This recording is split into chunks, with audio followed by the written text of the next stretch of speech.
Hello বন্ধুরা, good morning. তোমরা সবাই কি করছো? এই দেখো, এখন বাজে সকাল 8:30 আর আমার হাজব্যান্ড আজ জলদি ডিউটি চলে গেছে, কারণ ওরা আজকে পিকনিক করবে। তাই আমি ভাবলাম এখন 8:30 বাজছে, ছেলেটাকে একটু খাইয়ে নিই। তার জন্য আমি ওর স্যারিল্যাক্স গুলতে গেলাম। ঠিক আছে, এই দেখো গরম জলে, এখন গরম জল আগের থেকে আমার থার্মাসে করা থাকে, আমি গরম জল করে নিলাম। এই দেখো আমার ছেলের স্যারিল্যাক্স আর ল্যাকটোজেন রাখা রয়েছে এখানে। আমি বাবুকে এখন স্যারিল্যাক্স খাওয়াবো। তখন তারপরে মনে পড়ছে ছেলেটা কোথায় গেল। এই দেখো আমার ছেলে এখানে বসে বসে খেলছে রান্নাঘর সাইডে।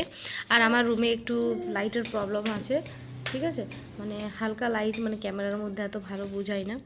এই দেখো আমার ছেলেকে আমি স্যারিল্যাক্স দিচ্ছিলাম, তারপর দেখছি ও চলে এসছে, ও খাবার তারপরে যাবে হচ্ছে তো তাই ও চলে এসছে। এই দেখো, আর খুব প্রচুর বদমাশ করে ও। আর এই দেখো আমি এখানে ওর খাবারটা মেল্ট করছিলাম। তো একটা হাতে ফোন যদি থাকে আর একটা হাতে খাবার মেল্ট হয় না ভালো করে। তারপরে দেখছি আমার ছেলে এখানে